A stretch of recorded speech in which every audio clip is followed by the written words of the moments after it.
Nous sommes dans la joie de nous retrouver dans la maison du Seigneur. Nous allons premièrement prier avant d'ouvrir notre Bible. Bienveillant Père Céleste, Maître du ciel et de la terre, nous nous inclinons devant ta face pour bénir et glorifier ton Saint-Nom, pour tout ce que tu as accompli pour le bien de ton peuple. Merci de nous avoir réunis une fois de plus ce soir dans ta présence afin que nous puissions t'adorer. Nous venons de chanter pour ta gloire et pour ton honneur. Nous voulons maintenant entendre ta parole, ô Dieu. Purifie-nous ce soir et utilise-nous simplement comme un instrument de travail. Permets que le Saint-Esprit puisse prendre la parole qui sera prononcée ce soir, qu'il la brise comme étant le pain du jour, qu'il dépose cela dans le cœur de chacun de nous selon les besoins que nous avons. Nous avons besoin d'une communion beaucoup plus rapprochée avec toi. Nous avons besoin d'une marche chrétienne beaucoup plus rapprochée avec toi, Seigneur. Nous te prions de saisir la main de chacun de nous ramener auprès de toi par ta parole et de nous remplir de ces fleuves d'eau vive qui coulent jusque dans les éternités, afin que nous puissions être satisfaits dans ta présence. Nous te prions ce soir de parler véritablement au cœur de chacun de nous, de sauver les perdus et de ramener à la communion tous ceux qui ont rétrogradé. Et par l'influence de ta présence, nous te prions de guérir tous ceux qui sont venus malades et de donner la solution à chaque problème sur le cœur de tes enfants. Nous chassons de ces lieux tout esprit méchant qui ne reconnaît pas Christ manifesté en chair. Sois avec nous depuis ses débuts jusqu'à la fin, dans le nom précieux du Seigneur Jésus-Christ. Amen. Nous allons nous lever pour honorer la lecture de la parole de Dieu.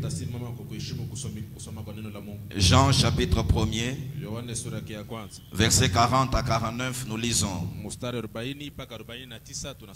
André, frère de Simon-Pierre,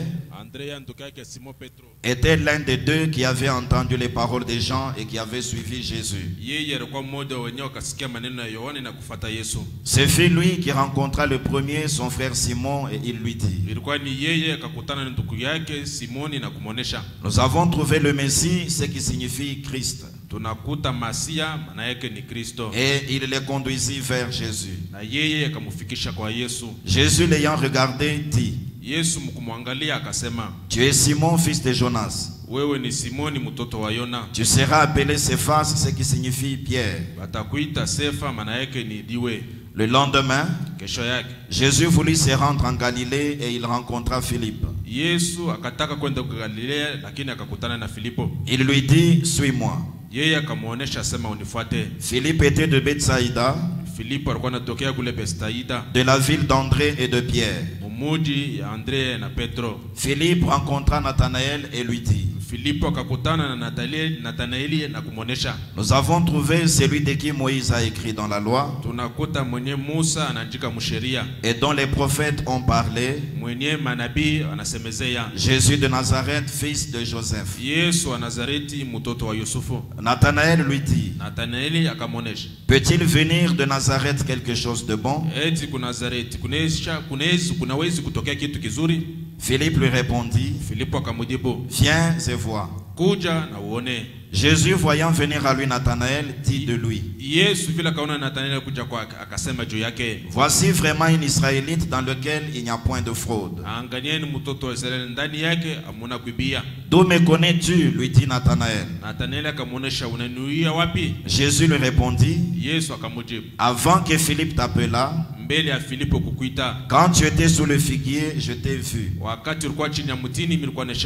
Nathanaël répondit et lui dit: Rabbi, tu es le fils de Dieu, tu es le roi d'Israël. Veuillez vous asseoir. Puisse le Seigneur ajouter des bénédictions à la lecture de sa parole. Nous sommes toujours dans notre grande étude que nous avons intitulée La rencontre avec le Messie. Le mercredi, nous avions exploité le 5e point de cette étude, mafundisho. Et nous l'avions intitulé le lieu de sa demeure. Tukaipanga sema fasi ya makao yake. En parlant du lieu de sa demeure, nous avons compris Mukusema kuhusu fasi ya makao yake tukaelewa que Dieu n'est pas comme les vents, asema Mungu haina saa upepo, mais Dieu c'est un être et il habite une maison ou un lieu précis. lakini Mungu yeye ni mtu yeko nekala fashi fulani na nyumba ya kujulikana. Et ce lieu-là qu'il habite, c'est ça le lieu même de sa demeure. Na hii fasi kuna ikala ndio makao yake. Et nous avons découvert par les Écritures Na tukatambua kupitia maandiko que dans chaque âge, la portion de Dieu ou la portion de la parole vient au prophète ou au messager. ya kwamba mkile kizazi sehemu ya Mungu au sehemu ya neno inakuwa kwa nabii mwenye kwa mjumbe. C'est le messager ou le prophète Ni mjumbe au nabii. qui est donc le lieu de la demeure de Dieu pour son âge. Yeye ndio makao ya Mungu kwa kizazi Et yake. Dieu n'est pas dans les organisations, Na Mungu yeye haiko ndani ya il matengenezo. n'est pas dans la hiérarchie ecclésiastique, Yeye haiko ndani ya viongozi ya mais makanisa. Dieu se trouve dans le messager. Lakini Mungu yuko ndani ya mjumbe. Et tout celui qui désire recevoir la plénitude de Dieu, Yoyote anataka kupokea utele ya Mungu, il n'a qu'à suivre le messager, yeye anapasha pa kufuata mjumbe. comme le messager suit le Seigneur dans la parole. Paka vile mjumbe kunafuata Bwana ndani la neno. Ainsi donc, tout au long des âges de l'Ancien Testament, Kwa hivi sasa kadiri nyakati yote ya kizazi ya Dieu parlait à nos pères par les prophètes. Mungu akasemezana baba yetu kupitia manabii. Il s'est révélé à eux par des portions qui étaient prévues pour leurs âges. Alikuwa anajionyesha kwao kupitia masehemu ikatayarisha kwa mavizazi yao. Jusqu'à ce que finalement Jésus apparut sur la terre. Paka pale kumwishi Yesu akaonekanika. Il était aussi le prophète pour son temps. Yeye alikuwa nabii kwa kizazi yake. Il était le lieu de la demeure de Dieu sur la terre. Yeye alikuwa makao ya Mungu pa dunia. Mais en lui, Dieu avait habité dans toute sa plénitude. Lakini ndani yake Mungu akaketi muutele wote. Lorsque Dieu a commencé à traiter avec les gens des nations, Wakati Mungu akaanza kutumikisha watu wa dans mataifa. le Nouveau Testament bien sûr, Mwagano dipya kwe. ils ont eu aussi cet âge de l'Église. Pia wakapata vizazi saba vya Et dans makanisa. chaque âge, Dieu s'est manifesté par le messager, Na mkile kizazi Mungu akawa ajionesha kupitia mjumbe. par la portion de la parole qui était prévue pour cet âge-là. Kupitia sehemu ya neno ikatayarisha kwa kile kizazi. Chaque messager a toujours été le lieu de la demeure de Dieu. Kila mjumbe ni paka makao ya Mungu. Mais quand nous sommes arrivés en ce temps de la fin, Lakini wakati tukafika mwe wakati ya mwe. le messager qui a apparu pour notre âge, c'est William Branham. Mjumbe mwenye akaonekanika kwa kizazi yetu ni ndugu Branham. Il est aussi le lieu de la demeure de Dieu pour notre Yeye âge. pia ni makao ya Mungu kwa kizazi Mais yetu. en lui a habité toute la plénitude de la divinité, Lakini ndani mwake mkaketi utele wote wa comme Mungu. c'était le cas avec le Seigneur Jésus à Nazareth. Paka vile ilikuwa mambo vile vile na Yesu kule Nazareti. C'est là qu'il a montré que tout esprit aujourd'hui Ndio pale kaonesha sema kila role qui ne confesse pas que Christ est venu dans notre chair, yenye kuichika sema Kristo anakuja mwili c'est yake. un esprit antichrist. Yo ni roho pinga Kristo. Et il a alors montré Na pale akaone que tout véritable fils de Dieu asema mwana yote ya Mungu ya kweli qui a été prédestiné par cette parole, mwenye akatangule kuchakuliwa kwa quand yeye. il entend cette voix de Dieu, Wakati yeye atasikia hii sauti ya il Mungu, se lève et il va, mais à notre rencontre. yeye atasimama ataenda, lakini mkukutana naye. Parce qu'il a aussi joué le rôle du présentateur du Messie. Kwani yeye akacheza tena kazi ya mwenye alikuwa anaonesha Masia. Jean, qui était le présentateur, a présenté le Messie. Yohana mwenye alikuwa muoneshaji akaonesha Masia. Les disciples ont suivi Jésus. Wanafunzi wakafuata Et Yesu. Jésus leur a montré le lieu de sa demeure. Lakini Yesu akaonesha fasi ya makao yake. William Branham aussi, comme présentateur, William Branham na yeye pia saa mwenyewe il nous a kuonesha. pointé le Messie en tant que la parole de l'heure. Yeye akatushontea Masia sa neno la wakati. Nous aussi, les disciples du temps de la fin, Sisi pia wanafunzi wakati wa nous mwisho. suivons la parole. Tukunafuata neno. Mais quand la parole commence à nous montrer le lieu de sa demeure, Lakini wakati neno taanza kuonesha fasi ya makao yake. elle nous pointe la chair humaine. Hii kunatuonesha mwili ya C'est mwanadamu. ça, s'élever et aller, mais à notre rencontre. Ndio tendo ya kusimama na kwenda kukutana nao. Le présentateur pointe le Messie qui est la parole. Mweneshaji kunatuonesha Masia mwenye kwa neno. La parole pointe le lieu de sa demeure. Neno kunashonta fasi ya makao Le lieu yake. de sa demeure, c'est l'homme qui était lui-même le présentateur. Fasi ya makao yake ni mtu mwenye alikuwa anaonesha. C'est pourquoi il est question de Dieu manifesté dans la chair. Ndio kwa maana ni mambo ya Mungu lakini mwenye kutuonesha kupitia Et mwili. le conseil, c'est de rester pendant longtemps Na shauri ni ya kubakia muda mrefu. pour bien voir ou bien comprendre ce lieu de sa demeure. Kwa kuona mzuri au kusikia mzuri fasi ya makao Et yake. lorsqu'on comprend parfaitement la chose, Na wakati tunaelewa mzuri ile c'est mambo. alors que l'on peut partir pour accomplir le travail. Ndio pale tunaweza kwenda kwa kufanya kazi ile mzuri. Lorsqu'on les rencontre dans son lieu de demeure, Wakati tunakutana naye mfasi on yake. peut alors être un véritable véritable adorateur, unaweza kuwa mwabudu wa kweli, on peut alors les servir de la meilleure façon, unaweza kumtumikia namna on mzuri, peut alors croire et être sauvé, unaweza kuamini na kukolewa, être guéri et obtenir toutes ces bénédictions. unaweza kuponya na kupokea mafanikio yake yote. C'est comme cela que nous avions fini dans la journée du mercredi. Ndio vile tukamaliza siku ya mkazi. Ce soir, nous allons exploiter le 6e point Magharibi tutatumia nukta ya 6 que nous avons intitulé le 7e mari. yenye tukapanga sema bwana wa 7. C'est de cela que nous essayons de parler ce soir. Ndio kenye tutapima kusemeza ya magharibi. Et ce point que nous avons intitulé le 7e mari nukta tunaita sema bwana wa 7 se base sur l'histoire qui est dans notre Bible. inashimama pa hadithi ilikuwa ndani ya Biblia. Dans Jean chapitre 4, Yohane sura ya 4 depuis le 4e verset jusqu'au 29e. kuanzia mstari wa 4 mpaka wa 29. C'est une histoire que nous connaissons très bien. Ni hadithi kila mtu anashajua. La rencontre de Jésus au puits de Jacob Kutano ya Yesu kule kushimu ya Yakobo avec cette femme samaritaine qui était une prostituée. na ule mke wa Samaria yeye alikuwa kahaba. Si vous regardez dans Genèse chapitre 33, Kama mnaangalia Mwanzo sura ya 33, vous verrez que Jacob à un certain moment de sa vie, taona sema Yakobo mkipindi fulani kama maisha il était allé dans une petite ville qu'on appelait Sichar. yeye akaenda mumudi kidogo alikuwa anaita Sisha. Et quand il est arrivé dans cette ville-là, Wakati yeye akafika kwa ile mudi, avec son argent, il avait acheté un certain territoire. na franga yake akauza dimbo fulani. Plus tard, il avait creusé un puits sur ce territoire-là. Kisha mashiku yeye akachimba shimo muile wa. Ce puits n'était pas une source naturelle d'eau, Ile shimo haikuwa chemchemu ya kiasili mais ya maji. c'était simplement un puits qu'il avait creusé dans le sol. Lakini ilikuwa ni shimo akachimba budongo. Cela recueillait premièrement les eaux de la pluie Ile ilikuwa napokea maji yote ya et mvula. aussi les eaux qui pouvaient filtrer de la nappe. Kisha maji nawezi kutoka chini ya budongo. Et les enfants d'Israël, Na watoto wa Israeli quand ils passaient par là, wakati walikuwa napitia ils pouvaient pale puiser de l'eau dans ces puits, bangewezi kushota maji s'abreuver eux-mêmes et abreuver leurs animaux. Balikuwa na kunya na kunisha hata manyama Et yao. plus tard, la ville de Samarie est apparue. Kisha mashiku mudi wa Samaria Et cette ville de Sichar existait toujours, na ile mudi ya Sisari ilikuwa avec ces puits que Jacob avait donnés à ses fils. na ile shimu Yakobo akawatia wanawake. Maintenant, ces puits se trouvaient à l'extérieur de la ville, Sasa ile shimu ilikuwa nje ya mudi, sur la route principale de la sortie de la ville. munjia munene ile ilikuwa natokelea kule mudi. Et c'était les femmes qui avaient l'habitude d'aller à ces puits. Kwani wanawake walikuwa na zoezi ya kwenda kule shimu. Elles y allaient 2 fois par jour, Walikuwa naenda mara mbili kwa siku, le matin et aussi le soir. asubuhi na magharibi. Elles y allaient comme cela pour puiser de l'eau. Walikuwa naenda saa vile kwa kushota maji. Maintenant, un jour est arrivé, Lakini siku moja ikafika, Jésus devait passer par la Samarie. Yesu alikuwa anapasha kupitia pa Il Samaria. a emprunté un certain chemin Yeye akapitia munjia fulani. et il devait passer par cette ville appelée Sichar. Na yeye anapasha kupitia mwile mudi balikuwa naita En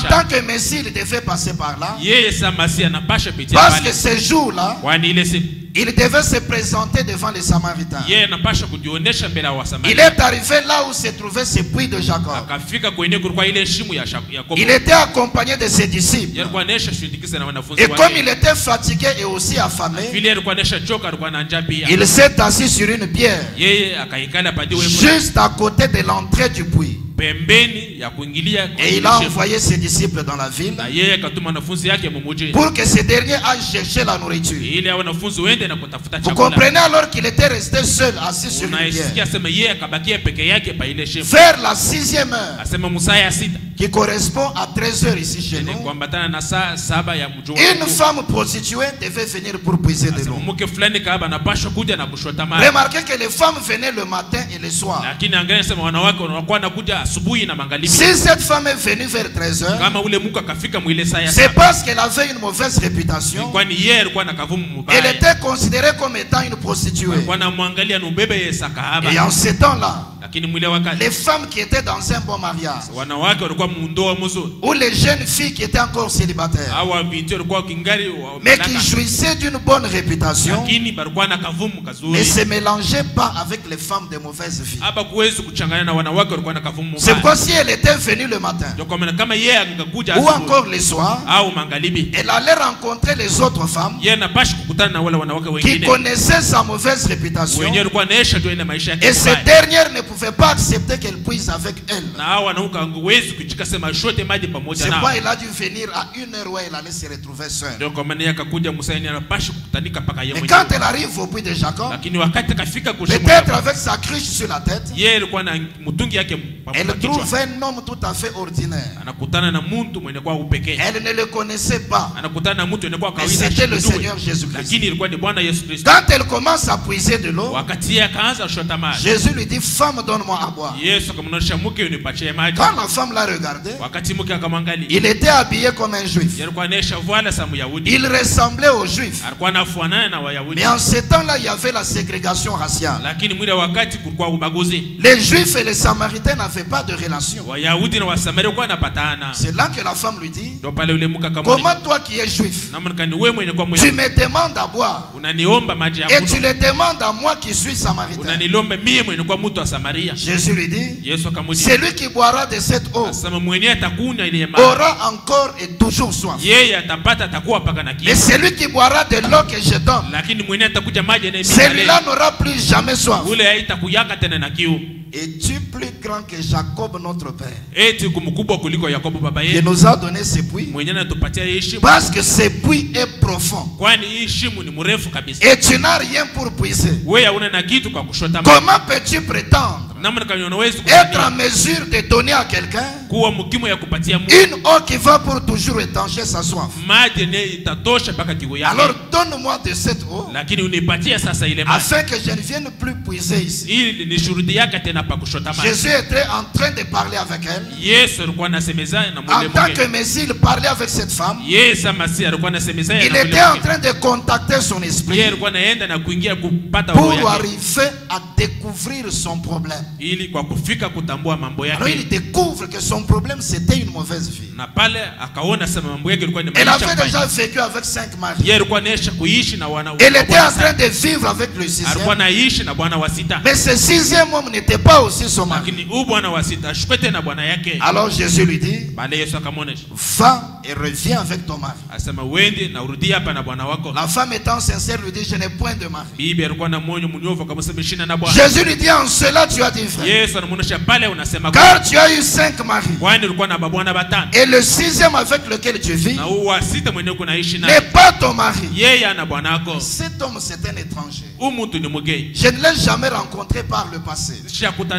Chaonana naye kule. Il n'est même pas samaritain pour connaître ma vie. Yeye hata mtu akusamaria kwa kujua. C'est un juif. Yeye ni Myahudi. Et c'est la première fois que nous nous rencontrons. Lakini ni mara ya kwanza tunakutana naye. Ça doit être le prophète que nous attendions. Inapaswa kwa nabii mwenye tuko nachunga. Seigneur, je vois que tu es prophète. Bwana naona sema wewe ni nabii. Car je sais que le Messie doit venir. Kwani najua sema Masihi anapaswa C'est lui-là même qu'on appelle Christ. mwenyewe banaita sema Et Kristo. quand il sera venu, Lakini wakati yeye atakuja il fera ce genre d'œuvre. atafanya hii matendo Quand yeye. il sera venu, Wakati yeye atakuja il discernera la vie des gens. yeye atafafanua mawazo maisha ya watu. Jésus lui dit, Yesu akamwonyesha, je le suis moi qui te parle. asema niko mimi mwenyewe nasema Alors la sana femme a oublié la chose pour laquelle elle était venue au puits. na pale ule mke akasabu mambo yenyewe akakudia pa ile Elle a shimo. jeté sa cruche. Yeye akatupa mtungi Elle yake est entrée vite en courant dans la ville. akapika mbio mkuingia mwile Elle mwe. a commencé à crier dans les rues de la Yeye ville. akaanza kulalamika mwile mikoa ya Venez mwile mwe. voir l'homme qui a dévoilé toute ma vie. Asema kujeni muone mtu mwenyewe anaweka wazi maisha Ne yake. serait-il pas le Messie que Eti nous yeye attendions? Yesu kwa Masia. C'est comme ça que cette femme avait rencontré le Messie. Ndio vile ule mke akakutana na Masia. Elle avait déjà eu 5 maris. Yeye alikuwa anaisha kupokea wa bwana Elle watano. vivait avec un 6e qui n'était pas son mari. Alikuwa anaishi na mume wa Et cela tourmentait cruellement son cœur. na ile ilikuwa na uleta wasiwasi Mais moyoni quand elle a mwake. rencontré Jésus ce jour-là, Wakati yeye akakutana na Yesu, elle a vu le signe du Messie en Jésus. yeye kaona ishara ya Masia ndani Elle a yake. reconnu les torts de sa vie. Akatambua makosa ya maisha Elle a yake. cru dans le Seigneur Jésus-Christ. Yeye akaaminia Bwana Yesu Elle Kristo. a obtenu le salut ce jour-là. Yeye akapokea wokovu ile siku. Jésus était comme une autre source de vie pour elle. Yesu alikuwa saa chemche mwingine ya maisha Il kwake. lui a donné dans son cœur une eau Akampatia maisha yake qui mahali pouvait favorablement étancher sa soif. yenye inawezi kuisha kiu yake. Et elle a commencé à appeler les autres vers ce même Messie. Na pale akaanza kualika watu wengine. C'est ça Pia l'histoire Masia telle moja que nous moja. la connaissons depuis notre Bible. Ndio vile hadithi tunaijua vile banesha andika Biblia. J'aimerais que nous remarquions 3 choses pour commencer. Napenda sema tuone vitu vitatu kabla ya kwanza. D'abord, cette Cette femme était samaritaine. Ya kwanza huyu mke alikuwa Msamaria. C'est-à-dire elle était une métisse. Maana yake alikuwa mtu mwenye kwa Elle appartenait à une ethnie qui était rejetée. Yeye alikuwa mwenye kwa kukabila yenyewe alikuwa na. Les Juifs n'avaient pas de relation avec les Samaritains. Wayahudi walikuwa wanapatana na watu wa Masamaria. Deuxième chose, Kitu cha pili. cette femme avait une mauvaise réputation. Huyu mke alikuwa anakavuma maisha mbaya. Et sa mauvaise vie était connue de tout le monde. Na ile maisha yake mbaya kila mtu alikuwa anashajua. Troisième chose, Kitu cha tatu. elle s'est retrouvée à un endroit public. Yeye akafika pafasi Parce watu que wote. les puits étaient au bord d'une route principale. Kwani shimo ilikuwa pembeni ya njia munene. Tout le monde pouvait passer par là. Ila mtu anaweza kupitia pale. Samaritaine de sa nature, Mwenye kwa Samaria kutokea kiasi connue yake. pour une mauvaise réputation, Mwenye kujulikana kwa maisha se mabaya. retrouvant à un endroit public. Mwenye kukutanika pafasi ya watu wote. Et par conséquent, un juif respectable Kwa hivi sasa Myahudi mwenye alikuwa anaheshimiwa. ne pouvait pas parler avec une telle femme. Hawezi kusema, hawezi Surtout pas dans pareille circonstance. Kabisa kabisa hapana mwile mtukio Et le sasa. Seigneur Jésus l'a fait. Bwana Yesu Kristo akafanya vile. Il a parlé avec elle. Yeye akasemezana naye. Cela nous montre simplement Ile inatonesha tu. que Dieu aime même le pécheur. Asema Mungu anapendaka hata watenda Dieu dhambi. n'aime pas le péché, Mungu ashipendaka mais dhambi, il aime le pécheur. lakini anapendaka Et mtenda il dhambi. s'approche du pécheur. Yeye anakaribiaka mtenda Il dhambi. accueille le pécheur qui veut venir à Yeye lui. anapokelea mtenda dhambi Peu anataka kuja importe kwake. à quelle race il appartient. Haizuru awe wa kabila gani. Peu importe la position qu'il occupe. Haizuru msimamo yenye anaweza kuwa Peu nayo. importe la mauvaise réputation. Haizuru kavumu mbaya maisha Peu mbaya importe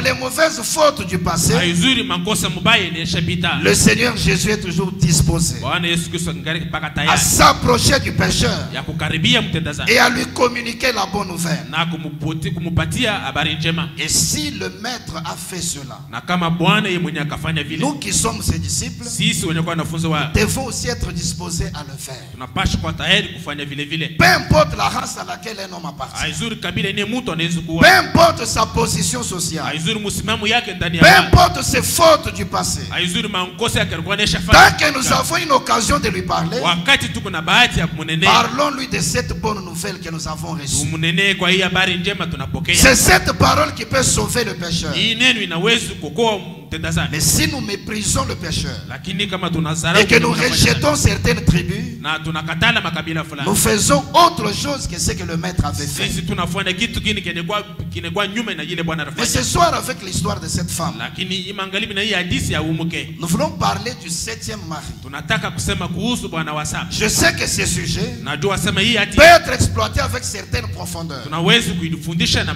vilindi Mais fulani, nous voulons les prendre dans l'angle évangélique ce soir. lakini tunapenda kuileta saa kupasha injili. Nous allons considérer cette femme Tutaangalia umuke comme étant le type de l'église. saa mfano ya kanisa, Parce que dans les Écritures, kwani ndani ya maandiko la femme typifie toujours l'église. mke anaoneshaka paka kanisa, Et l'église est composée de croyants que nous sommes. na kanisa inatungia na waaminifu inakuwa sisi. Généralement, Kwa kawaida on présente cette femme comme étant une prostituée. wanaoneshaka umuke saa kahaba. Cela est vrai, mais nous devons bien le comprendre. Ile ni ya kweli, lakini tunapasha kuielewa. Quand on dit qu'elle était une prostituée, Wakati wanasema yeye alikuwa elle kahaba, n'était pas le genre de prostituée que nous voyons aujourd'hui sur la yeye ville. alikuwa sawa kahaba wa leo tunaona hapa njiani. C'est le genre de prostituées qui sortent chaque soir.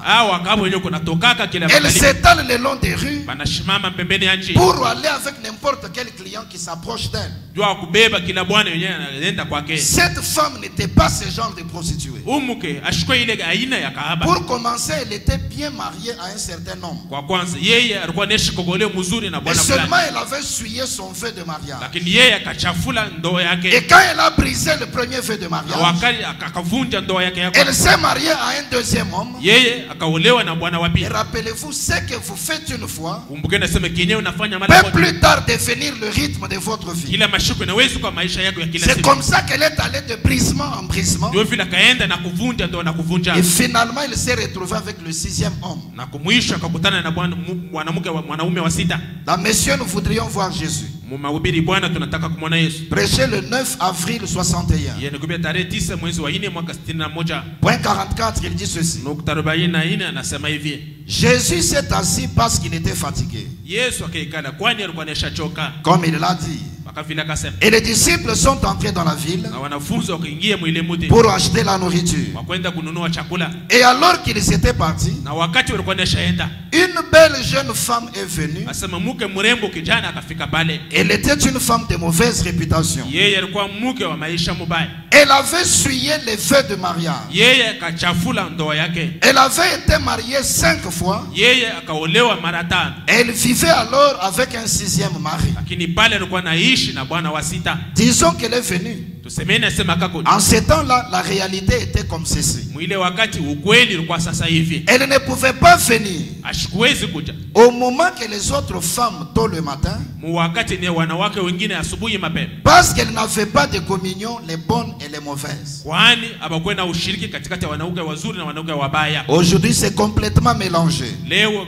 vinaonekana sema banabichanga. Vous pouvez à peine dire qui est qui. Mnawezi kusema na hawezi kusema nani ni nani. Vous pouvez à peine dire qui est qui. Unawezi kuweka tofauti katikati. Elle s'habille de la même façon. Hawezi kuchagula kusema nani na nani. Banavala namna moja. Elle se ressemble. Banafanana. Elle parle de la même façon. Banasema namna moja. C'est simplement la même chose. Ni paka tu kitu moja moja. Toutes fument de la cigarette. Asema wote kuna futa tumba. Elles sortent et se conduisent mal. Bote kuna toka na kudongoza se coupent les cheveux. Bote kuna kata nywele. Mettent du maquillage. Bote kuna dupodoa. Vous ne le pouvez pas. Hawezi kuwachakula. Ce sont juste des loups qui s'entre-dévorent. Wewe ni paka ombo mwitu kuna dikula wewe wenyewe. Vous y êtes. Mnafika. Les voilà venus. Angalieni boba leo kuna kuja. Nous comprenons ici que le prophète montre que cette femme était d'abord mariée, bien sûr. Mais elle avait commencé par essuyer les vœux de son mariage. Alors elle a continué à se marier avec d'autres hommes jusqu'à arriver à son 6e mari. C'est là où les prophètes insistent que lorsqu'on se présente pour les vœux de mariage, on doit être sérieux et de bonne foi. Il dit vous ne devez pas faire les vœux à qui que ce soit, à moins que vous ayez l'intention de respecter cela. Les gens pensent que lorsqu'ils viennent ici à l'hôtel, c'est simplement des paroles qu'ils vont prononcer. Peut-être on écrit un bon poème. On pense qu'on doit bien s'exprimer pour que les gens entendent quelles belles paroles nous prononçons. C'est bien, mes chers amis. Mais le prophète dit, chaque parole que vous prononcez dans les vœux est consignée par Dieu dans le livre du ciel. Quand vous prononcez, il consigne cela dans son livre. Maintenant, il a son regard sur vous pour voir comment vous allez respecter cela. Aujourd'hui, les gens prennent avec légèreté ces choses. Ils font les vœux à n'importe qui. Et quand ils arrivent dans la vie du mariage, l'homme commence à regarder ailleurs. La femme aussi commence à regarder ailleurs. Si tu penses qu'il y a encore d'autres femmes qui t'intéressent, ne fais pas encore ce vœu de mariage à cette fille. Si tu penses qu'il y a encore d'autres hommes qui attirent ton attention, ne te précipite pas pour faire les vœux de mariage. Parce qu'il faut que la mort seule vous sépare. Nous devons être sérieux et de bonne foi. Mais cette femme avait fait les vœux de mariage, mais elle continue à jeter ses regards ailleurs. Elle a essuyé les vœux de son mariage. Elle est tombée avec un autre homme. Elle a eu un deuxième mari. Cela a continué avec un troisième jusqu'à un cinquième. Et la voilà à son 6e mari. Ce que tu fais une fois peut devenir ton mode de vie. C'est là où le prophète dit, ne commets pas le péché même pour la première fois. Ne dis pas que c'est une fois seulement. Non. Et d'ailleurs, quand le diable veut ruiner ta vie, il va t'entraîner dans une toute petite chose. Une chose qui ne semble pas grave. Et c'est par là qu'il commence. Regardez comment il a commencé dans les âges de l'église. Il sort sur un cheval blanc. Remarquez que même William Branham, quand il a regardé ça dans les années 60, il a dit c'est le Saint-Esprit. Et pourtant c'était l'Antichrist lui-même.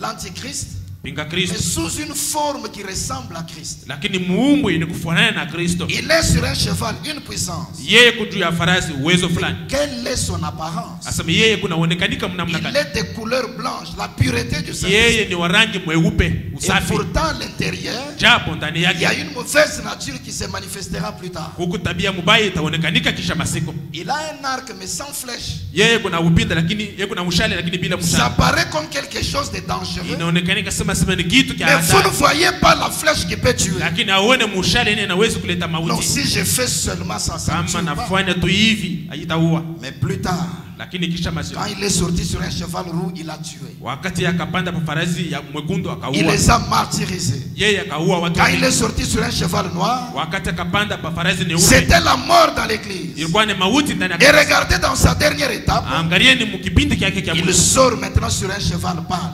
Lakini akapanda pa ile farasi. Il rassemble toutes ses puissances. Yeye anakusanisha mawezo yake yote. C'est pour vous montrer que quand le diable commence, ni kwa kumionyesha sema wakati ibilisi ataanza, il commence par une forme qui est presque inoffensive. Kunaanza na umbu yenye hayuko hata aionyesha tangu vuvu. Mais si vous le laissez continuer avec vous, lakini kama mnamwacha kuendelea, il vous amènera jusque dans la mort. Yeye atakufikisha hata kulufu. Dans la Bible, il est parlé d'un homme qu'on a appelé Légion. Mu Biblia barikuwa nasemese kuhusu mtu banaita sema ngudi. Il avait beaucoup de démons dans sa vie. Yeye alikuwa na mpepo mchafu mingi maishani yake. Mais le prophète dit, vous savez comment il a commencé? Nabii anasema mnajua namna gani yeye akaanza. Il travaillait dans une entreprise quelque part. Alikuwa anatumika mkiwanda fulani fasi moja. Un soir après le salaire, jioni fulani kisha bokumuripa, il a été invité par ses amis dans une buvette.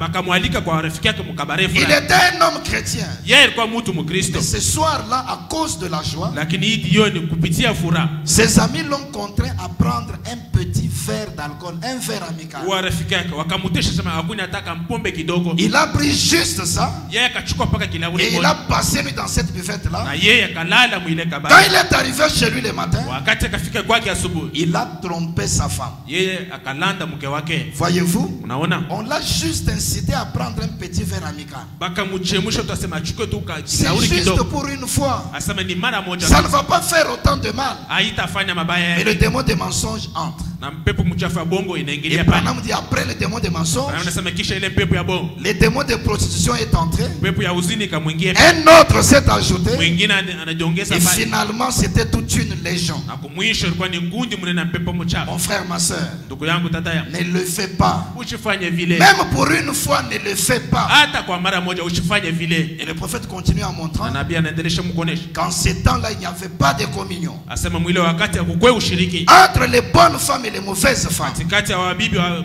tabia mzuri na tabia mbaya. Si nous pouvions encore avoir ce genre d'esprit aujourd'hui. Ama tunaweza kwa ile aina ya roho hata leo. Regardez aujourd'hui sur notre vie. Angalieni leo ndani ya hii mji. On ne sait même pas faire la différence. Hatuwezi hata kuachanisha. Entre une femme mariée katikati ya mke mwenye kuolewa et une femme libre de la rue. Na mke mwenye ana elle s'habille de la même manière. Bote beko vala namna moja. Elle fume de la même manière. Bote beko nafuta namna moja. Elle se maquille de la même manière. Bote beko na depodo namna. Regardez même dans nos tabernacles aujourd'hui. Hata ndani ya maskani yetu. Vous regardez une femme sur la route.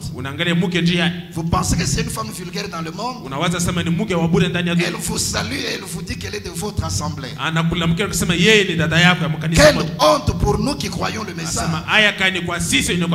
Il faut qu'il y ait la différence entre la femme qui est croyante et celle qui est païenne dans le monde. Peut-être on peut condamner cette femme. On peut la mépriser et la réduire. Et dire qu'elle était vulgaire. Elle a vécu jusqu'avec un 6e mari. Peut-être que vous ce soir, peut-être que vous êtes à votre 1000e mari sans le savoir. Voici Matthieu chapitre 5 versets 27 et 28. Jésus a dit ceci. Vous avez appris qu'il a été dit, tu ne commettras point d'adultère. Mais moi je vous dis que quiconque regarde une femme pour la convoiter a déjà commis un adultère avec elle dans son cœur. Là c'est Jésus le prophète de la grâce. Il se réfère premièrement à Moïse. Dans la loi de Moïse il était dit: tu ne commettras point d'adultère. En ce temps-là l'adultère était physique. Il fallait qu'un homme prenne littéralement une femme pour que ce soit un péché, pour que ce soit un adultère. Mais Jésus amplifie la chose. Il parle de l'adultère, mais dans un sens beaucoup plus spirituel. Quiconque regarde une femme pour la convoiter a déjà commis un adultère avec elle dans son cœur. J'aime la profondeur du prophète. Quand le prophète prend cette écriture, il dit: vous voyez, au jour du jugement, beaucoup de femmes connaîtront une surprise, parce qu'elles seront déclarées adultères, quoiqu'elles n'aient rien fait de mal tout au long de leur vie. Maintenant il va plus loin, il dit: cet homme qui te convoite, il est coupable, parce qu'en te convoitant il a commis adultère avec toi. Mais si toi-même une femme, tu t'es habillé d'une manière séduisante, et que cette mauvaise manière de s'habiller amène un homme à te convoiter, quand il répondra au jour du jugement pour avoir commis adultère, tu seras aussi condamné avec lui, parce que tu t'étais présenté d'une manière séduisante. Avec combien de maris as-tu vécu? C'est là que la chose change. Tu peux dire: je suis pur envers mon mari, je suis une jeune fille vierge. Mais si ton habillement est séduisant et que quelqu'un est tombé à cause de cela, c'est aussi toi la personne fautive. Imaginez-vous quand vous vous habillez mal, vous, nos sœurs croyantes du message, avec vos petites robes actuelles, avec vos petits habits transparents aujourd'hui, vous passez sur la route comme ça, les hommes vous regardent et vous convoitent. Dieu est en train de consigner toutes ces choses comme étant des adultères sur votre compte. Elle vivait au temps de l'adultère physique. Elle était à son 6e mari. Et nous l'appelons prostituée. Nous l'appelons une femme vulgaire. Et toi qui t'habilles d'une manière séduisante. Quand on parle de l'habillement d'homme, les filles du message sont exemptées. Mais le prophète dit: regardez aussi vos habits. Vous portez aujourd'hui des habits courts. Vous portez des habits qui collent votre corps. Vous avez des habits qui sont transparents. Si quelqu'un arrive à vous convoiter à cause de votre habillement, vous êtes coupable d'avoir commis adultère. Alors toi qui as un mauvais habillement, au 40e mari es-tu ce soir? Voilà que tu es plus vulgaire que cette femme de la vie. Un jour William Branham avait prêché comme je le fais. Alors une femme est venue le voir. Branham, tu n'as pas raison de nous condamner, parce que ce genre d'habits que toi tu refuses, c'est tout ce que nous trouvons dans les boutiques d'habillement. Branham dit: ce n'est pas une raison. On vend encore les machines à coudre sur le marché. On vend encore des étoffes sur le marché.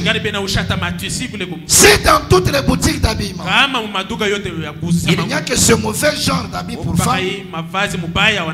Achetez un bon tissu Allez vers une bonne couturière. Donnez-lui un modèle honorable. Que la couturière confectionne pour vous. Vous n'avez pas raison de mal vous présenter. Maintenant, puis Jésus vint et appela. Prêché le 13 février 64. Point 145. Le prophète dit ceci.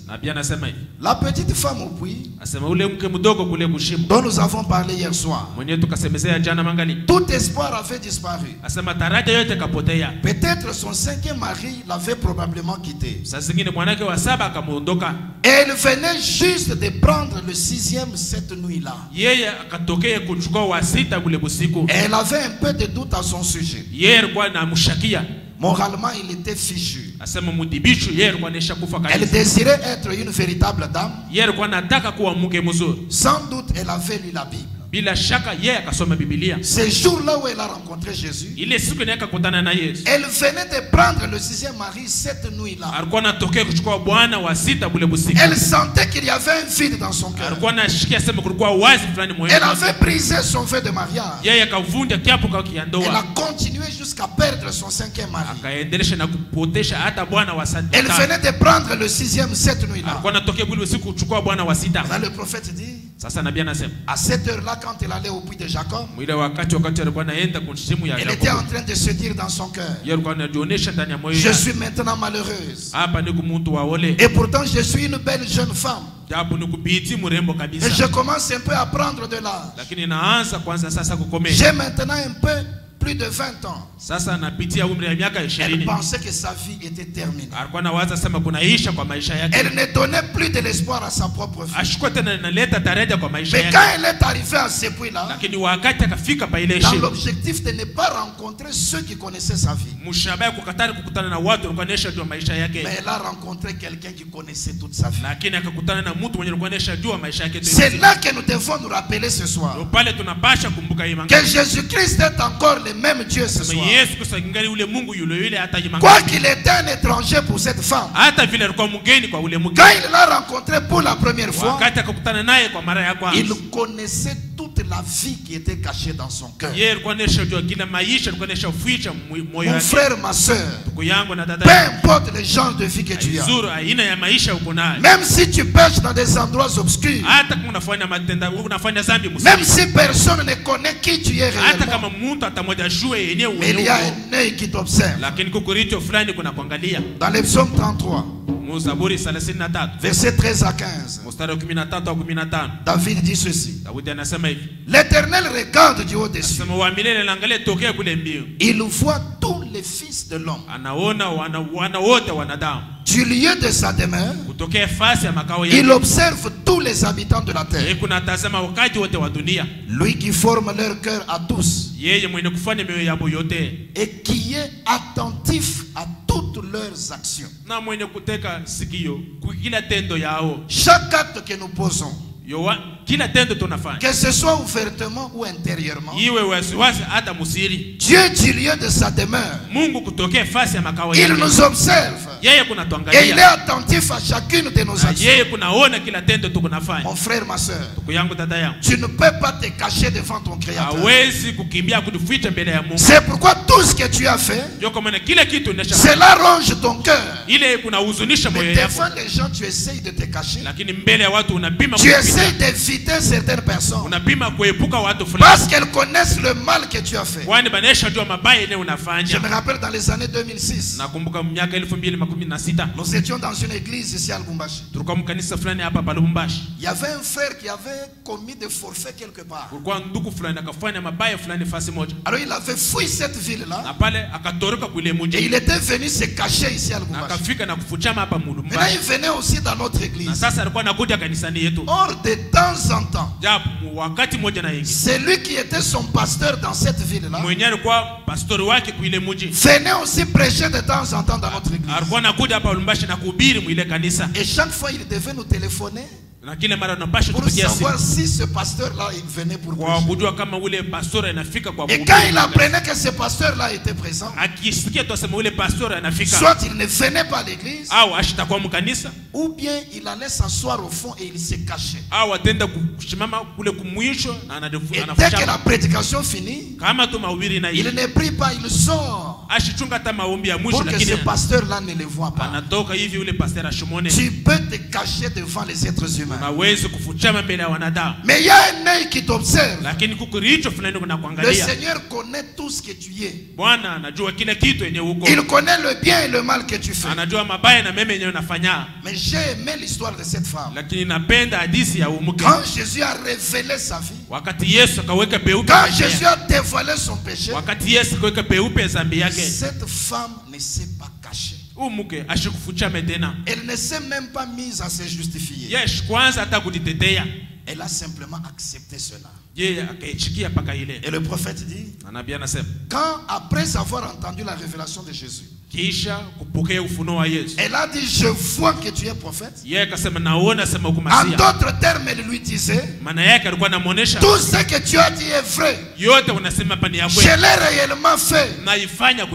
C'était sa façon de confesser sa mauvaise vie.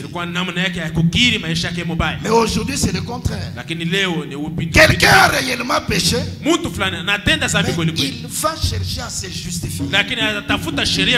Comme on a beaucoup de citations aujourd'hui, il faut chercher une citation mal interprétée, une citation sortie de son contexte, pour couvrir le mal qu'ils ont fait. Le mal demeure le mal. Si c'est le péché, ça demeure le péché. Même si vous vous cachez devant les hommes, même si vous dissimulez cela, il y a un œil qui a observé quand tu fais la chose. Et lui te l'impute, peu importe ce que tu fais. Le grand conseil de tout ceci ce soir, c'est que reconnais ton péché. Ne te justifie pas. N'essaye pas d'alléger le mal que tu as fait. Ne te répands pas partiellement. Ne te répands même pas en partie. Reconnais entièrement ton mal. Et répands-toi d'après l'enseignement de la parole. Sinon, tôt ou tard, les conséquences viendront. Et quand ce sont les conséquences de ton mal, quelquefois la prière ne produit même pas ses résultats. Parce que c'est Dieu qui place cela sur vous comme fouet à cause du mal que vous avez fait.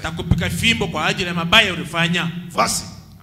Cette femme vivait avec un homme qui était son 6e mari, mais à proprement parler, il n'était pas son mari. Et elle avait besoin de trouver solution à son problème. Quand elle a rencontré l'homme Jésus, Jésus lui a parlé.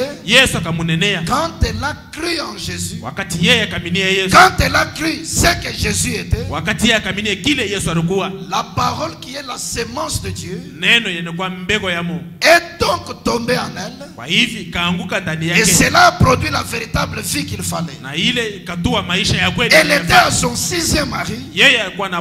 Jésus était donc son 7e mari. Avec les 6 hommes, elle était toujours dans le péché. Avec les 6 hommes, la condamnation rongeait toujours son cœur. Mais quand elle a rencontré le Seigneur Jésus, quand elle a rencontré le Messie de son temps, Jésus était son 7e mari, et c'est par Jésus qu'elle a été sauvée. Elle venait régulièrement prendre de l'eau sale de ces puits-là. Et Jésus s'est présenté comme une source d'une véritable eau. Et par cette conversation, elle a reçu en elle l'eau de la vie. Et cette eau est devenue une source en elle. C'est-à-dire d'autres personnes pouvaient aussi venir puiser. Quand elle a eu cette eau en elle, tous les péchés qu'elle avait avait commis était pardonné et effacé. Elle a jeté sa cruche. Elle est entrée dans la ville en courant. Voyez-vous, cette fois-ci, elle va vers les hommes et les femmes qu'elle fouillait à cause de sa réputation. Il y a toujours quelque chose de particulier. Quand on rencontre véritablement le Seigneur, tout le passé est pardonné. Tout le mal est effacé et oublié. L'esclavage de l'adultère était terminé pour elle. Et elle est allée, elle est devenue un véritable témoin. Quand nous considérons cette femme comme étant l'église, rappelons-nous l'enseignement du prophète. Parce qu'elle avait 6 maris. Elle avait vécu avec 6 hommes. Mais Jésus, la parole de l'heure, était le 7e. 6, c'est le nombre du monde. 6, c'est le nombre de l'homme. Et la femme, c'est l'église. Mais l'église en tant que corps est composée de croyants qui sont les membres. Jésus est toujours le Messie. Mais il est la parole ointe de l'heure. La femme qui est l'église s'est retrouvée aussi liée à l'homme. Chiffre 6. L'homme a créé des dénominations. Il a formé des credos qui étaient opposés à la parole de Dieu. Et l'église en tant que femme était mariée à ce système de l'homme. L'église mariée à la dénomination. Voilà l'église à son 6e mari. Mais le Messie devait se présenter aux gens des nations. Et quand il vient pour se manifester, il doit rencontrer cette femme. Il doit la rencontrer au puits même où elle prend régulièrement son eau. Rappelez-vous que ce puits de Jacob n'était pas une source naturelle. L'homme intervient encore. C'est un homme qui a creusé ce puits. Et ce puits recueillait les eaux qui venaient de la pluie. C'est là où Branham parle des citernes crévassées. Et il lie ça aux organisations, aux dénominations. La femme qui est l'église va prendre sa satisfaction à une citerne crévassée, un puits qui est creusé par les êtres humains. C'est là où l'église, tant qu'elle reste dans la dénomination, elle ne peut jamais produire la vie de Dieu. Sa soif ne peut jamais être étanchée. C'est là où vous voyez les hommes. Leur chrétienté est liée à l'église. C'est quand il prend l'eau du puits et sa soif est quand même étanchée. Mais après un temps, il est obligé de retourner encore. C'est là où les hommes sont devenus simplement des membres d'église. Ils ont une joie éphémère, une chrétienté temporaire. Il est dans la joie du salut seulement quand il danse dans l'église. Et quand il quitte ce puits qui est l'église, sa joie va être de courte durée. Après quelques temps seulement, cette même personne qui se réjouissait dans l'église, vous la retrouvez dans l'adultère. Cette même personne qui avait la joie au puits, vous la retrouvez dans le brisement du feu de mariage. Vous la retrouvez dans le vol. Vous la retrouvez dans le péché. Si on ferme l'église, tous les membres rétrogradent.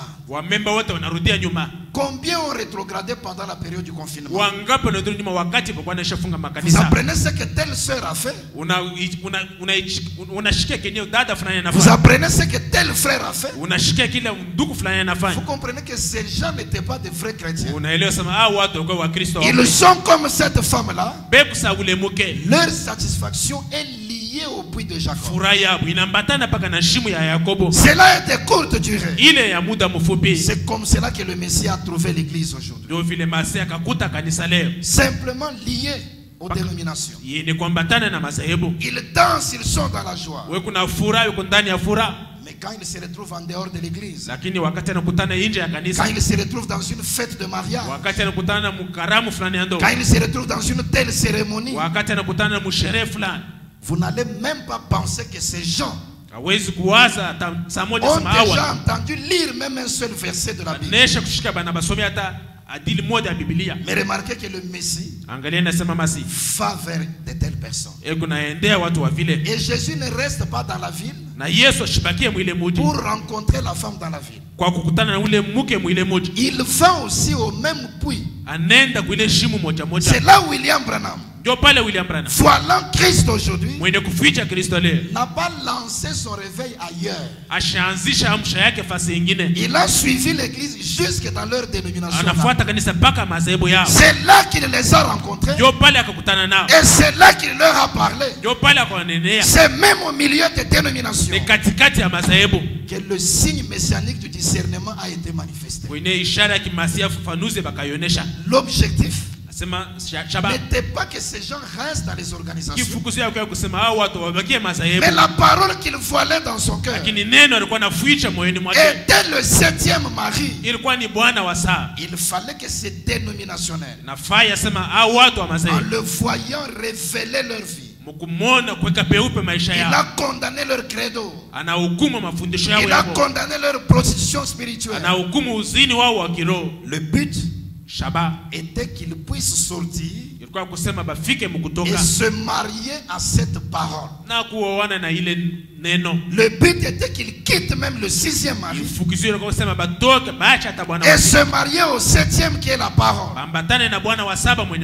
pour commencer une nouvelle vie. Regardez comment cela est parfait. Regardez comment cela est parfait. Si c'est le chiffre du monde ou le chiffre de l'homme. Quand les dénominations se sont retrouvées dans le monde, conduites par la pensée de l'homme, Branham dit, regardez leur grand messager. C'est Graham. Toujours le chiffre 6. Mais quand Jésus, le 7e mari, vient vers la femme, il est voilé dans Branham 7. William 7 lettres. Marion 7 lettres. Branham 7 lettres. C'est là que vous trouverez votre 7e mari. Et il vient dans le 7e âge de l'église. Il est révélé par le 7e ange, qui est la 7e étoile dans la main de Jésus. Et le message qu'il amène, c'est le message des 7 tonnerres, qui sont les vérités mystères contenues dans les 7 sceaux et qui sont apportés sur la terre par 7 anges. Le chiffre 7 qui intervient partout. Voilà votre 7e mari. Les 6 maris, c'est le type du monde.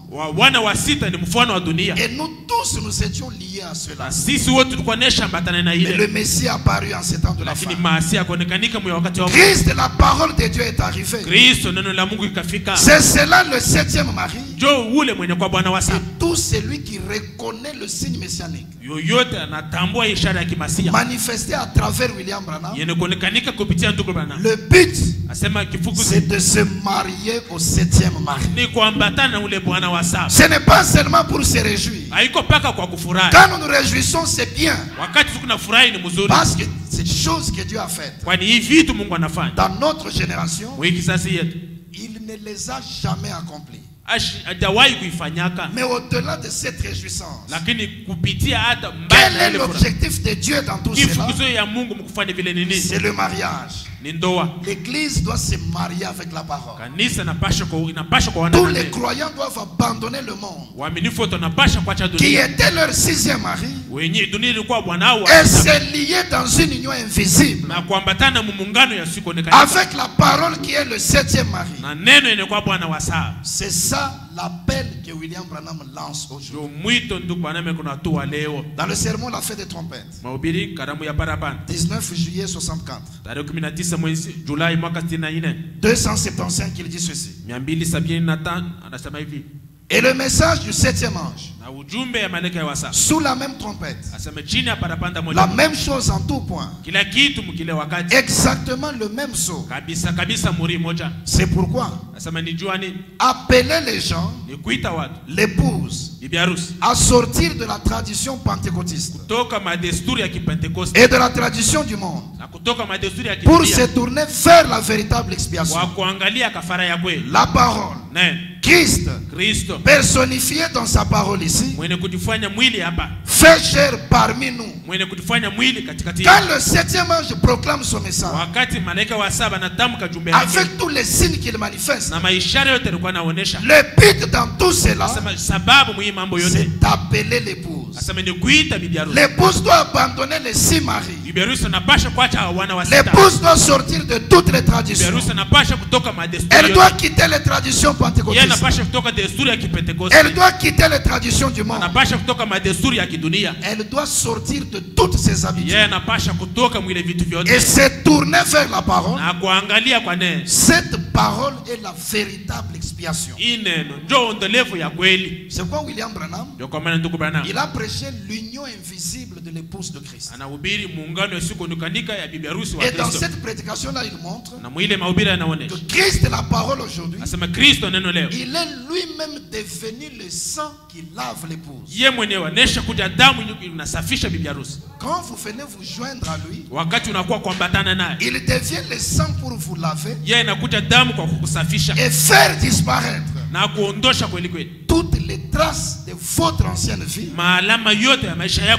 qui étaient mauvaises. Et cela ne vous reviendra plus à la conscience. C'est ce que Jésus a fait avec cette femme.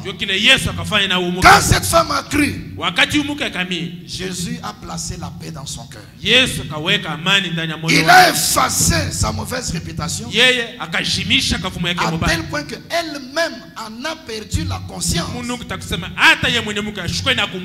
Parce que si elle était venue à 13h, c'était pour ne pas rencontrer les autres femmes qui connaissaient sa mauvaise vie. Mais maintenant qu'elle s'est liée au 7e mari, elle entre en courant dans la ville. Elle allait rencontrer les mêmes personnes qui connaissaient son passé. La parole était devenue le sang. Elle s'était tournée vers la véritable expiation. Christ était manifesté dans la chair. Quand elle a reconnu cela, elle s'est liée dans un autre mariage. Et le 7e mari qu'il a épousé a effacé la honte de son passé. C'est la même chose en ces temps de la fin.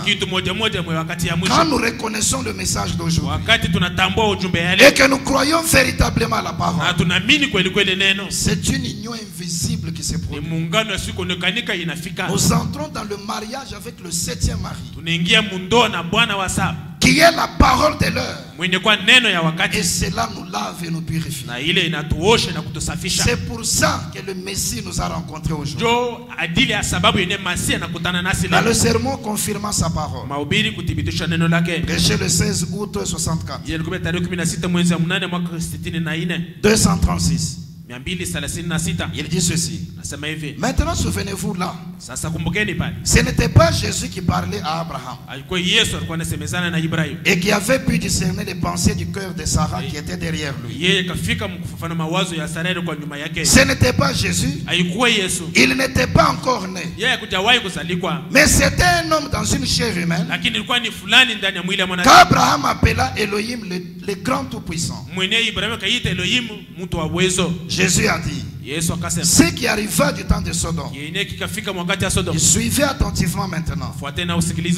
Du temps de Sodome arrivera de même à la venue du Fils de l'homme, quand le Fils de l'homme sera révélé, ça ne sera plus en tant qu'Église. Voyez, ce ne sera plus le cas. L'Église est appelée. Voyez, en ces jours-là, le Fils de l'homme sera révélé. Pourquoi? Pour relier l'Église à la tête. Unir le mariage de l'épouse.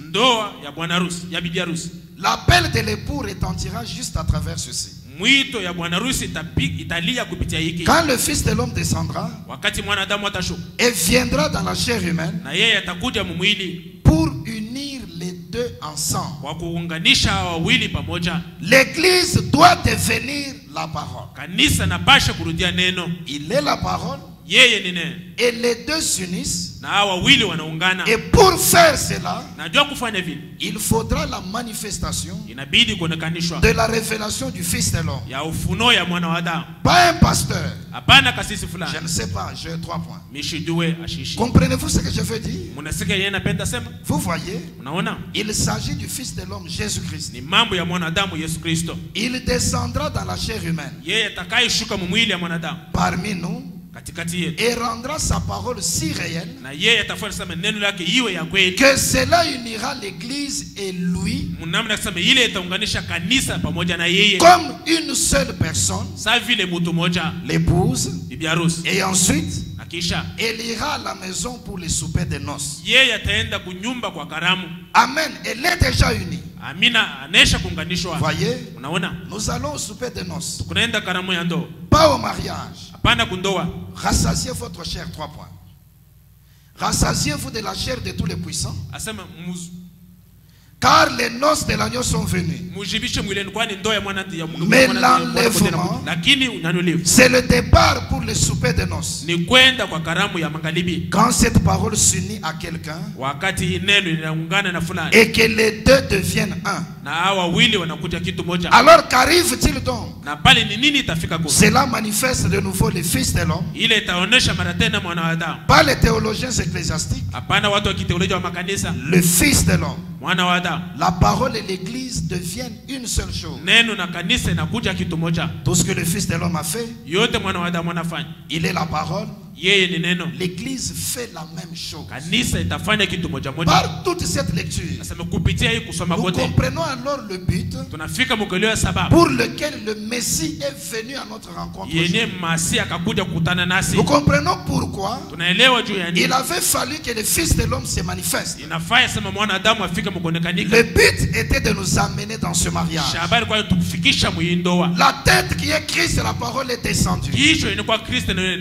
Maintenant, la manifestation du Fils de l'homme, la manifestation du Messie dans la chair sur la terre, avait pour but de prendre la tête qui est la parole qui vient, de l'unir avec l'Église qui est sur la terre. Comme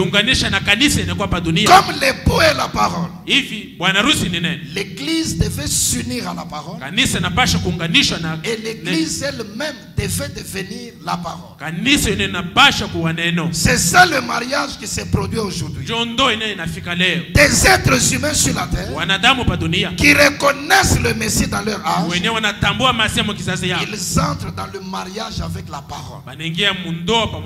Cela devient leur 7e mari parce qu'ils se détachent de tous les systèmes de l'homme et du monde qui sont dans le chiffre 6.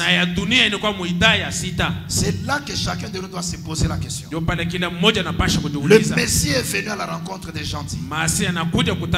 Le signe a été manifesté au puits de Jacob. Le signe a été manifesté même devant les dénominations qui sont les citernes crévassées aujourd'hui.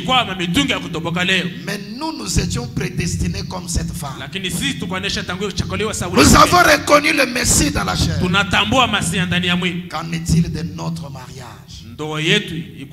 Nous devrions nous détacher de ce mauvais système. Nous devrions quitter le chiffre 6 et nous marier avec la parole qui est le 7e mari. Nous devrions devenir la parole. Parce que l'époux et l'épouse sont un. Nous devrions être la parole qui marche. Comme le prophète le dit. Chaque croyant aujourd'hui devait être la parole qui marche. Et remarquez que quand vous entrez dans ce mariage, dans cette véritable union qui est invisible, vous aurez en vous une eau qui vient de la source artésienne qui est Jésus-Christ la parole. Cette eau va étancher les désirs de Dieu que vous avez. Cette eau va étancher la soif qui est en vous.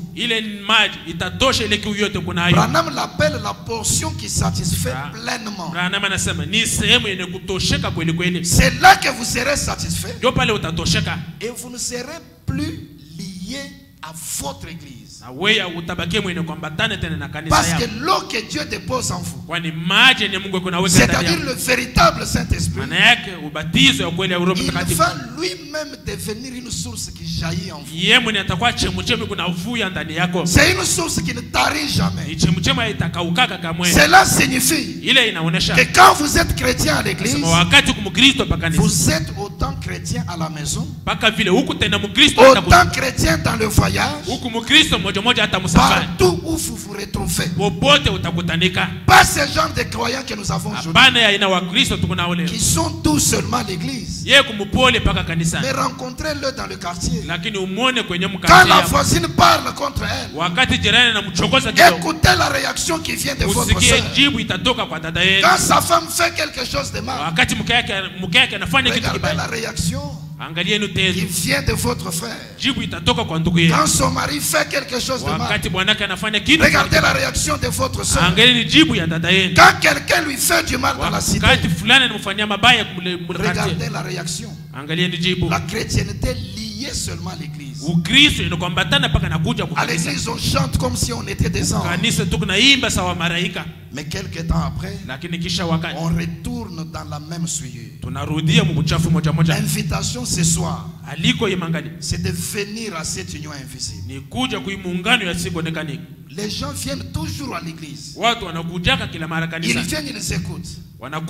Ils prient comme s'ils vont réellement changer. Mais quand vous apprenez ce qu'ils font par la suite, voyez-vous, ils sont simplement comme cette femme, encore liés à leur système, encore dans le mariage avec le 6e, dans leur union avec le monde.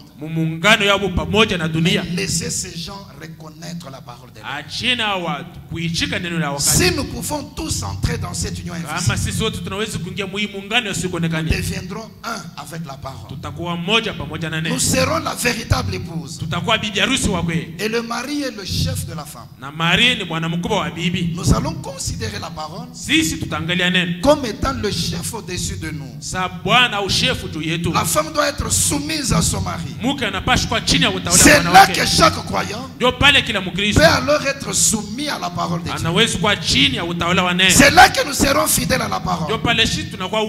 C'est là que nous aurons l'obéissance à la parole. Mais tant que cette union invisible ne s'est pas produite, tout ce que nous ferons, ça ne sera que de la religion. Et tôt ou tard, nous serons dévoilés sous notre vrai jour. Je voudrais simplement que ce soir, que tout celui qui a reconnu le Messie en ces temps de la fin, qu'il vérifie d'abord sa vie pour voir s'il est devenu un avec la parole. Pour voir si tous les éléments du monde ne sont plus en lui. Si vous n'avez jamais atteint ce degré où vous devenez vous-même l'expression de la parole, c'est le moment de revenir au pied du Seigneur. La parole condamne vos péchés. Revenons à Dieu et répandons-nous sincèrement. Et recevons de lui cette eau Une eau telle que quand vous la recevez, vous n'aurez plus jamais soif. Quand vous recevez le véritable Saint-Esprit, les désirs de ce monde sont extirpés de vous. Et cela deviendra une source qui ne peut jamais tarir. Mais ça va bouillonner en vous. Ça va vous garder dans un réveil permanent. Vous ne supporterez plus les ordures du monde. Quelqu'un peut dire, moi j'avais déjà des expériences. Ne soyons pas des chrétiens qui ne racontent que des expériences du passé. Cette femme avait aussi une bonne expérience. Le jour où elle avait fait son premier vœu de mariage, elle pouvait rappeler cela aux autres. Mais qu'est-ce qu'elle était devenue après cette expérience? Aujourd'hui les chrétiens, nous sommes devenus des faux chrétiens. Nous nous racontons que les expériences d'il y a 10 ans. Donc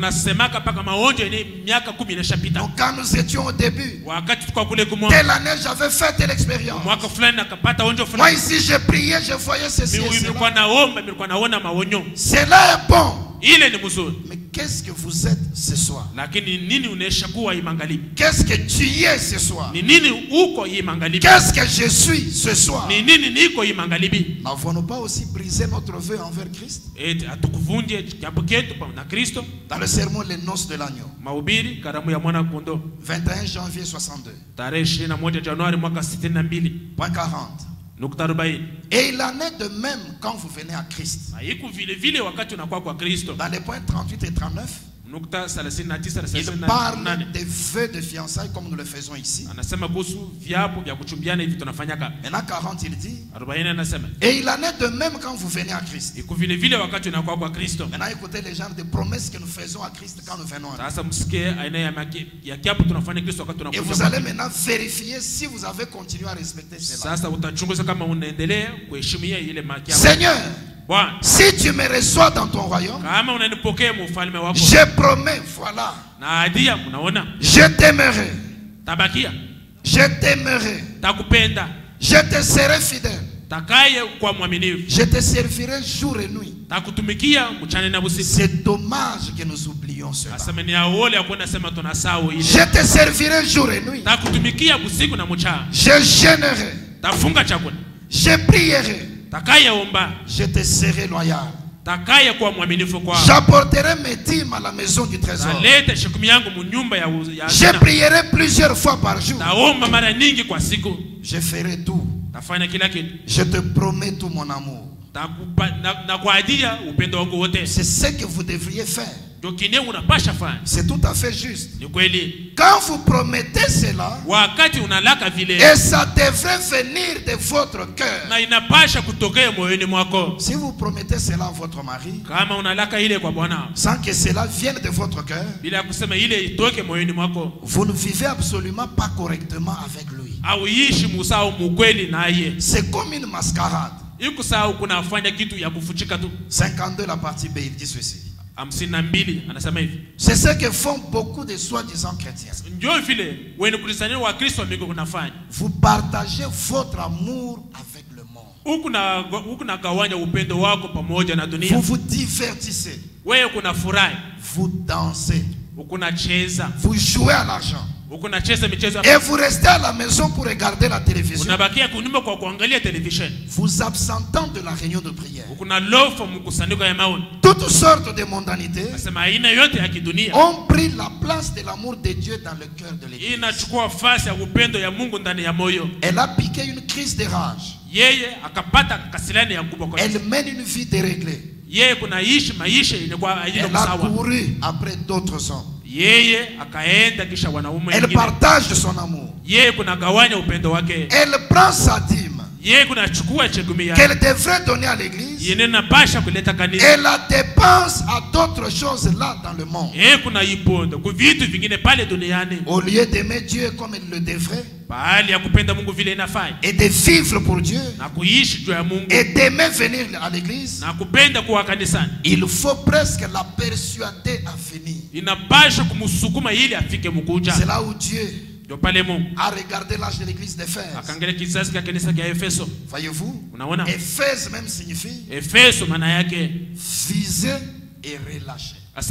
Quand quelqu'un commence, il vous présente de bons objectifs. Il vous dit, je quitte le monde. Je m'associe à la parole de l'heure. Je vais suivre la parole.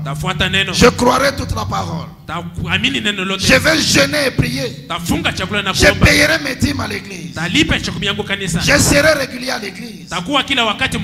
Il vise. Quelques temps après, il relâche. Dieu les a regardés. Il leur a dit, c'est que j'ai contre toi. Et je pense que c'est ce que Dieu a contre nous ce soir. Il dit, c'est que tu as abandonné ton premier amour. Mon frère, ma soeur, je voudrais que ceci soit comme une parole évangélique ce soir.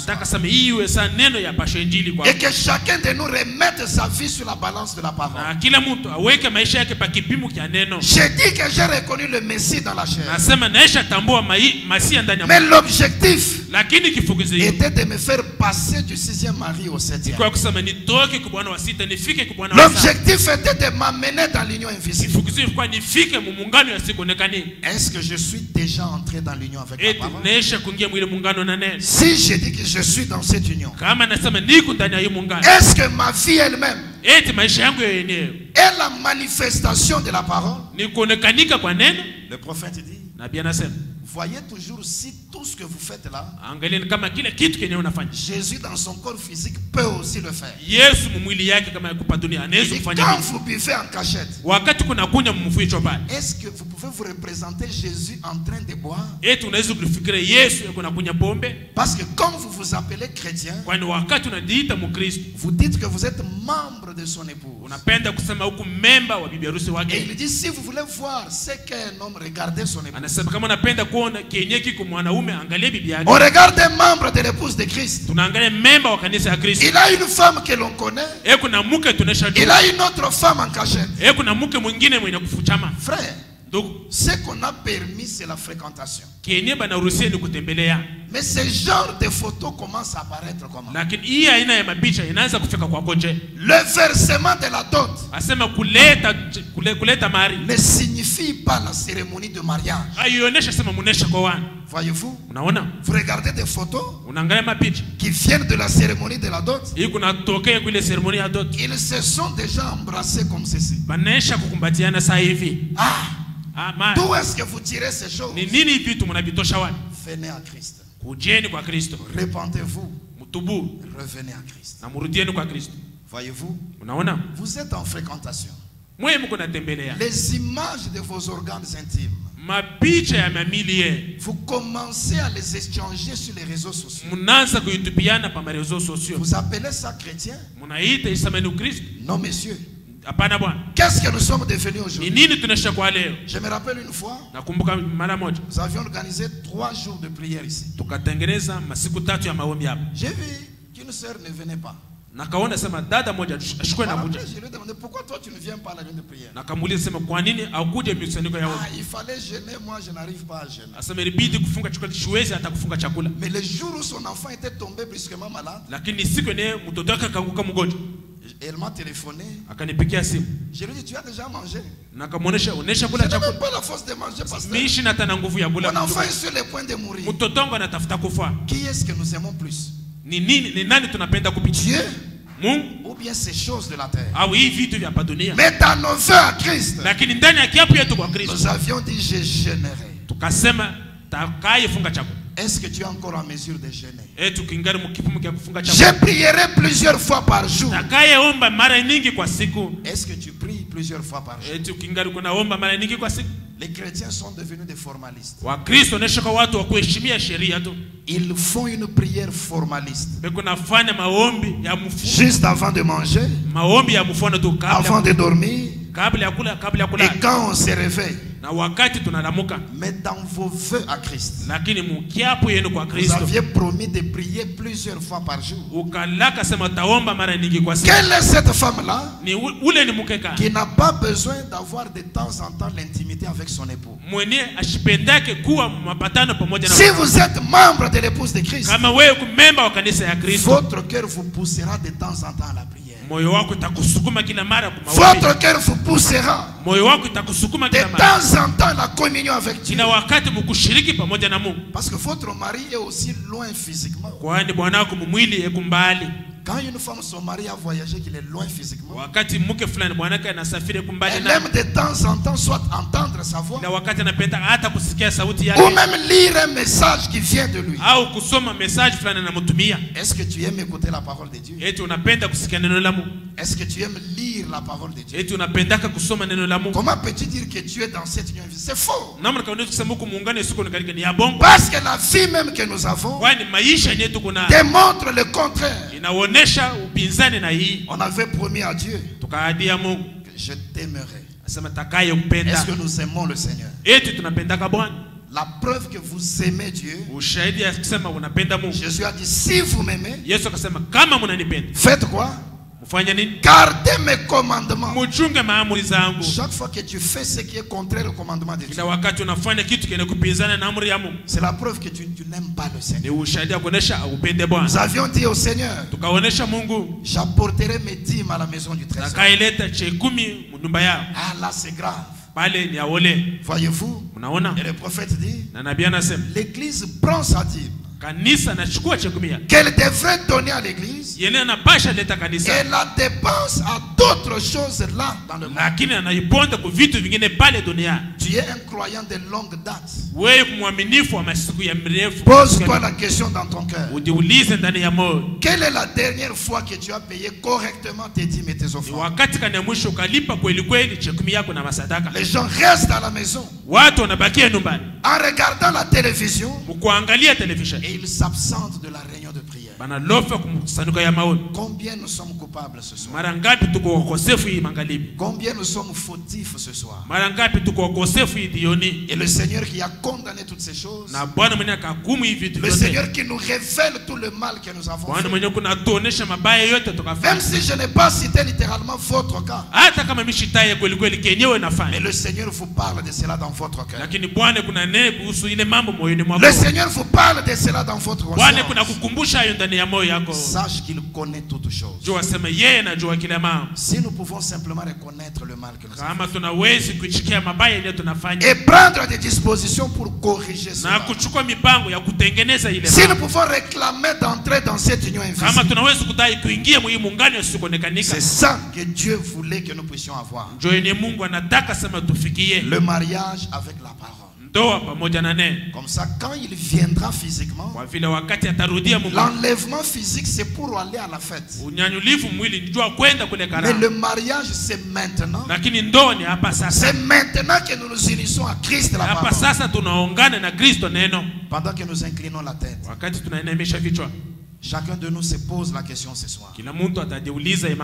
Es-tu encore avec le 6e mari?